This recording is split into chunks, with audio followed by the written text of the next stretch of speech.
Titled Norfolk Miracle, Destination Freedom tells the unusual story of singer Dorothy Maynor.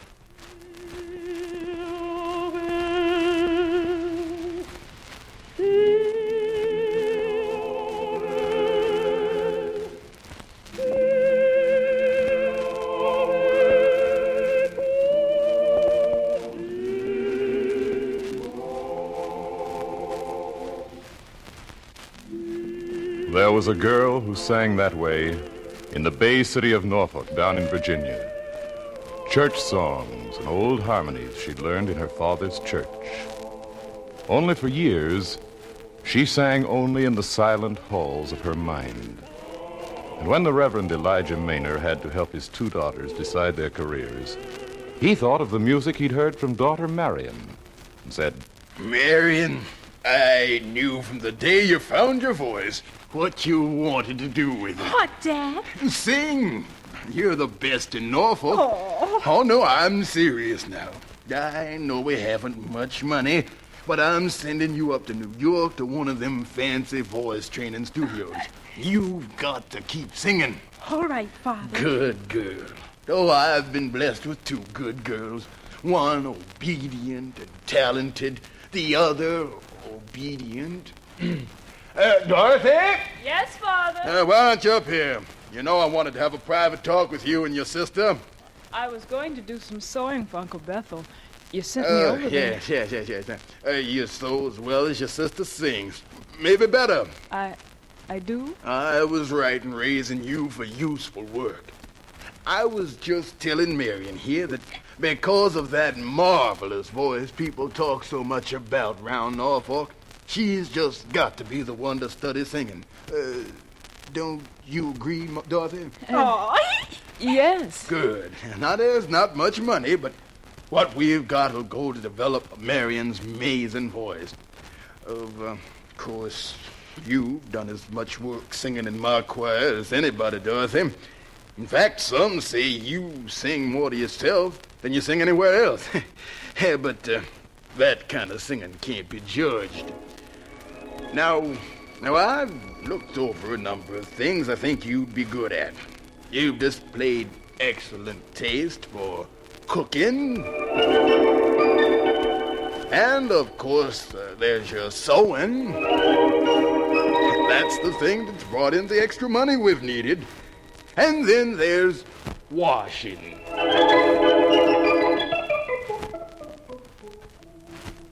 Dorothy, you listening? Huh? Oh, yes, Father. Yes, there's real need for cooks. What's more, the finest home economics school in the country is right up there at Hampton Institute. Same place Booker T. Washington got his training. You'll go there. Now, I've spoken to Miss Curtis, the dean. You have? Oh, yes. Dorothy, I want you to let nothing keep you from becoming the finest cook in Norfolk. In fact, advance to where you can teach others the great womanly art. In fact... Father. Yes? I think it's time I finished sewing for Uncle Bethel. Oh, yes, so 'tis. I'll go now. Good. But get up early in the morning and go over to Hampton. Dean Curtis is expecting you. All right, Father. Early in the morning. She walked out with a troubled song in her head. Before she'd finished the day's sewing, her uncle had caught the tune of it and understood why her lips quivered as she sewed. Stop a minute, girl. Look up. So you won't study music after all?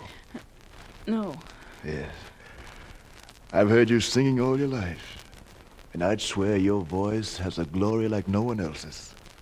Sometimes I agree with your father. I know. But this ain't one of them. Child, there's silver bells in your throat. Tell you what, go to the Institute tomorrow and register. But register for singing.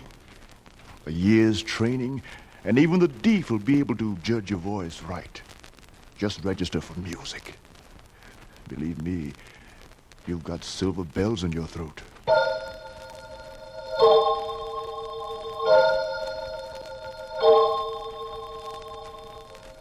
The girl listened to her uncle and listened to the bells that rang in her throat. And when she came to the dean at the institute, she pondered a long time while the line of students melted in front of her. You, Minister Maynard's daughter, Dorothy? Yes, ma'am. Well, I'm glad to meet the sister of that fine singing prodigy. Marion has a marvelous voice. Yes, she has. And, just what courses are you registering for? Well, home economics. I knew cooking was in your mind. I just knew it. Now fill out these forms and you're registered.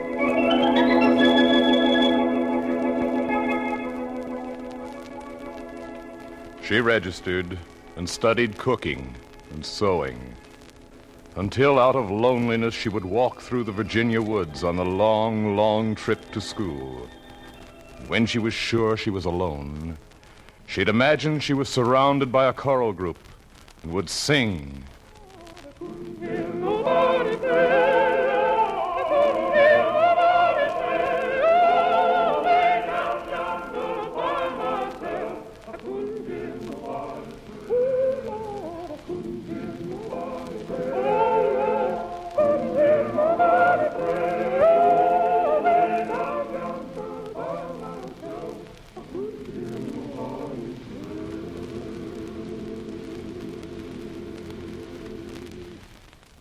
Say, kid! Huh? Oh, what? Hey, you're the one that's been haunting the woods with that voice? Well, Say, we need a voice like that. Tell you what you do. Go tell the choir director to give you a tryout, huh? Well, ain't you willing? Oh, she was willing. The choir director noticed her record in the cooking and sewing classes and said, We still need cooks. Singers are a dime a dozen. You're doing all right now. Stay put. But I'd just like to try out. Oh, all right. Try it, my dear. But we've got singers here better than most of those singing on the concert stages. But if your mind's set on it, you can try. and she tried. The answer came weeks later. While she worked over the dress patterns, the choir director came to report. Now, quiet, girls. Quiet. I'll read off the names of those who have passed the choir tryouts. Ida Wentforth, Maxine Fleming, Rose Vaughn, Sally Pruitt,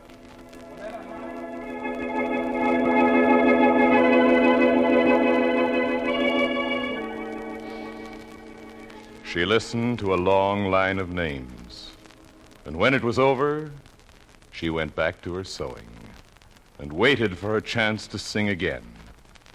And then one day, the registrar came to her and said, Miss Maynard, they want you to join the drama club. You're eligible, you know. Yes, it's going to be quite a show. They're giving a new musical this season. Oh, at last I'll sing. Sing. Well, not quite. You see, they need you backstage. You're such a good seamstress that, well, they need someone to sew costumes for the cast. It's quite an honor, Miss Maynard.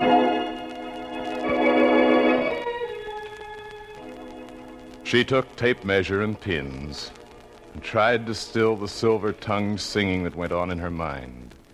She waited for the day to come when someone would discover her voice.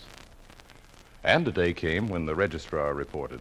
Oh, dear. You've heard what happened to one of the members of the cast, the leading lady. No. She's eloped, and we need someone who can sing. Well, I saw that. I know, my dear. You've worked hard here with these costumes, and you'd like your chance on the stage. Well, to tell the truth, I have been practicing. Yes, I'm sure you have. And don't think you're not going to get your chance. The story, you know, is the Pied Piper. Oh, I know the score. You won't need to bother about the score. You're 4 feet 8 inches tall, Dorothy. The part that would fit you best would be one of the little boys in the cast. Yes, we'll just look around for a lead.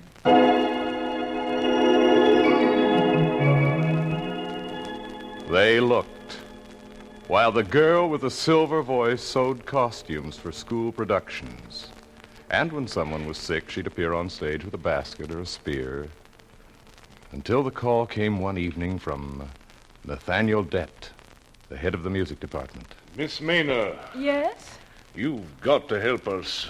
The department's in a fix. What's happened?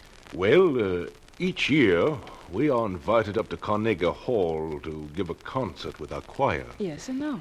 Well, this year our soprano, Miss Benjamin... Oh, I've heard her sing. Well, she can't sing anymore.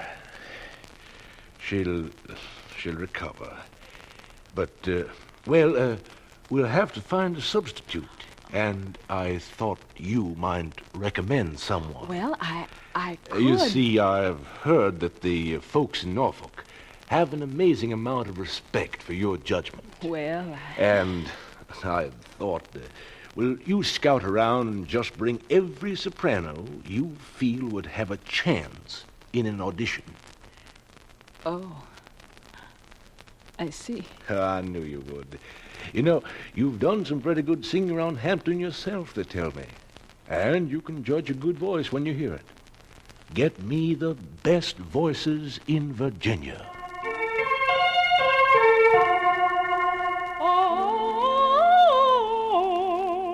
And so it was that the best voice in Norfolk went about the state judging other voices and bringing one after another into Hampton for the Carnegie auditions. The instructor said, I said soprano, Miss Maynard. Find sopranos, not foghorns. Can't you find someone?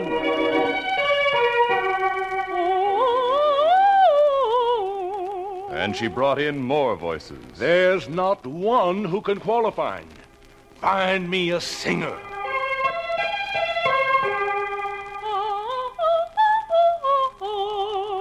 And as the time neared for the concert, there were no singers who had the range. Finally, the director said, Are you sure you brought in everyone you could find? Didn't miss a one. What about yourself? Well, I didn't because, well, I'm... You've done some singing. alto. Oh. Well, you know, sometimes it seems your voice is more soprano. Oh, but I've never sung soprano. Well, I wouldn't be able to sleep at night if I thought I'd missed someone. So, if you'd oblige me, Miss Maynard, you needn't strain yourself, but it'll put my mind at ease if I know I've heard everyone. Will you do that for me? Yes. Yes, I'll do it. She did it. She went to the stage, and without a tremble, raised her alto to a silver bell and sang.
When the bells quieted down, the director said, I don't know what kind of a joke you've been trying to play on me, woman. Why, Causing me to have heart failure when all the time you sing as though you were born but to it. you've heard me sing before.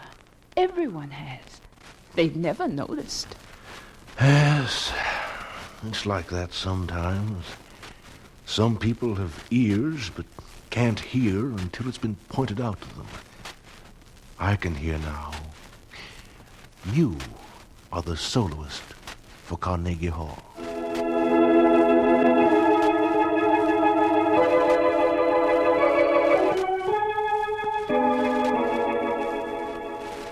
She joined the choir and sang in New York.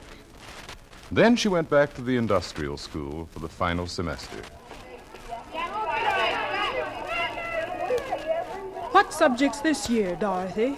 Home economics. Oh, that was last year. Home economics? Well, it says here, music. Where? This note here.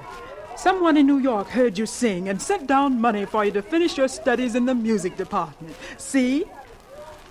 Oh, I see.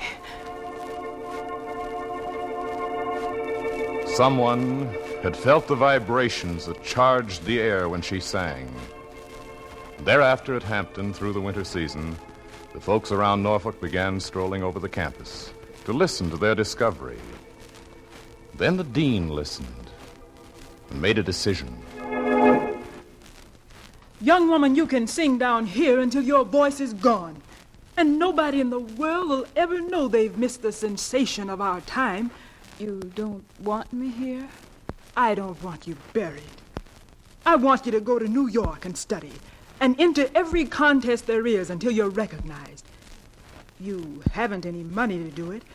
Neither have I. But I'm taking half of my salary and sending you out of Norfolk. It's not enough, but it'll have to do until the world's opened its ears to hear you. Oh, how can I repay you? By sticking it out until they listen. The girl went to New York, and for 3 years, on the thin budget from the teacher's salary, she worked like a convict on a chain gang. Studied every type of soprano, dramatic, lyric, coloratura, learned to glide from one register into another, to run the gamut from Wagnerian cymbals to Verdi bells. When she was ready, she went to audition for a national contest. The judges examined her. Now, we don't want to discourage you, but the record shows you haven't had much experience. And, well, He's trying to say that there's a well-known concern sponsoring the contest, and, they want singers who have, what they call, commercial potentialities. You mean I'm not to enter? No, it's not that. It's just that it would be a waste of your time. I'm willing to give my time. Can I have yours? Well, Higgins, it's all right with me. You, Arab Loon? Yes, me too. You, Booker? Yes, and you, Cook? It was all right with the judges. The soprano stepped on stage, let loose the silver bells, and unleashed the bird in her throat.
The judges huddled together and marked their ballots, and she returned to wait the verdict. Due to circumstances which should have been explained to you earlier, you've been disqualified. Your entry fee will be returned. She took back the fee and went over to thank the judges for their time. I don't know how this goes. Miss Maynard, it was a pleasure for me to listen to you. Sorry you didn't win. I gave you first place on my ballot, You, Higgins? Yes, I did too. Some of the other judges must have been deaf. And you, Judge Airblom. Hey, me too. You, Booker? Oh, I gave her first. I wonder, who disqualified you? I wonder, how did the sponsor vote?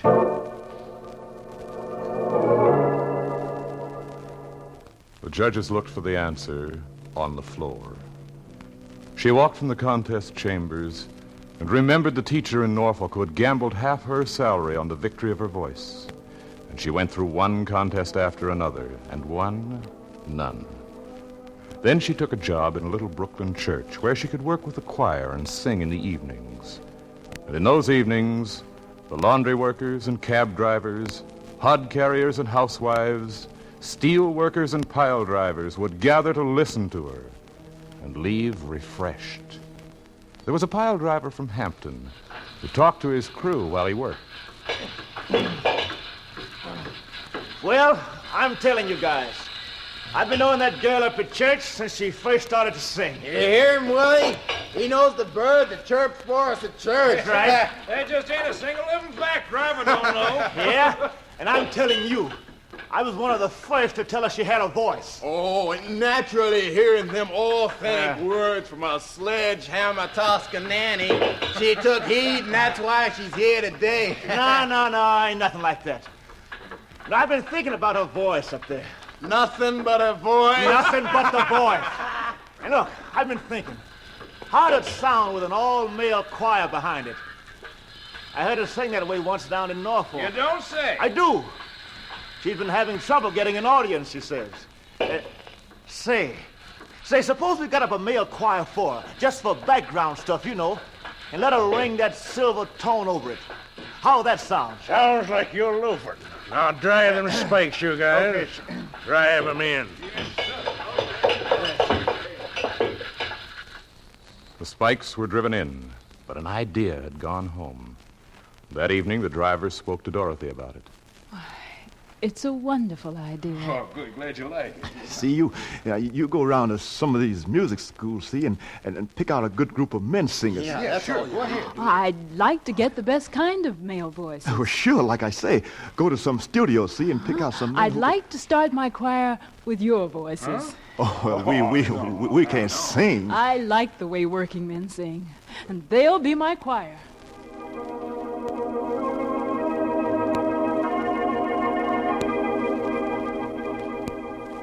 She started her choir with 5 sledgehammer artists and went around Brooklyn looking for 5 voices more. She scoured the east side of Brooklyn and picked up 2 coal hikers whose deep vibrations she heard above their coal shovels. She went into the busy market and heard a vegetable man singing his wares. Oh, ma'am, I got beans and the string beans. Oh, and you're crying red onions and sweet corn. She took the vegetable man back to church, and with the iceman and a chauffeur and coal hikers, she spent the evenings blending their voices into a single unit, and with effortless ease matched her voice with theirs.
they made records of spirituals and work songs. Records that raced ahead of the singers and found a place in 1,000,000 homes. Records that brought in critics and requests. One day brought in an agency. I'm Evans of Evans and Salter. I don't know how you've managed to conceal your voice from the concert audiences for so long, but I'm here to take you to a director who I believe will make sure the world hears it. And over in the Berkshire Hills, where the Boston Symphony Orchestra was rehearsing for its annual festival, conductor Serge Kusevitsky was annoyed at an interruption. My friend, if I audition any singer now in the midst of my rehearsal, you know what to expect. You tried this before. Always a new discovery, a new discovery. But this time... Will be like the last time. I throw them out. If, after you hear her, you feel that way... I'll feel that way. But bring her in. Hurry. Oh, thank you, Maestro. Mr. Evans brought in his new discovery, and while some orchestra members yawned and strolled about the lawn, some were left to accompany her. She trembled in the cold air, but her voice was rich and warm.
Uncovered the birds from her throat and the peals of the silver bells. When she finished, the entire orchestra was standing applauding.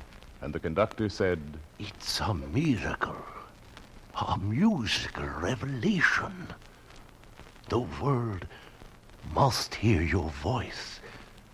The world must hear it.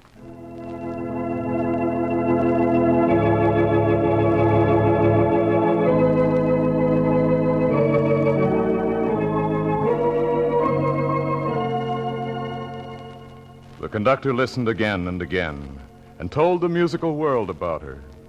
Inside the span of a decade, the girl from Norfolk with the silver tone and the bird in her throat had been heard and cheered across the 6 continents. And the world is still cheering.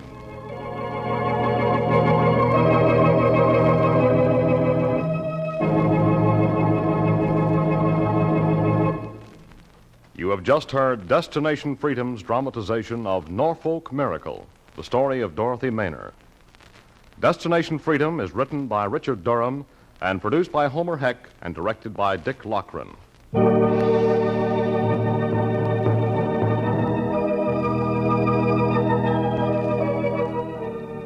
The story of Dorothy Maynor was played by Wesleyan Tilden. Others in the cast were Louise Pruitt, Oscar Brown Jr., Dean Almquist, Russ Reed, Fred Pinkard, and Bob McKee. Special music was composed by Emil Soderstrom and played by Elwyn Owen and Jose Bethencourt. Records were produced by Larry Auerbach.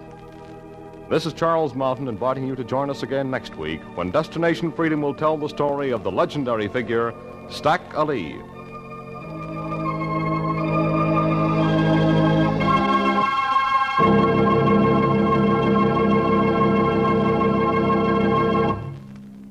This is NBC, the national broadcasting company.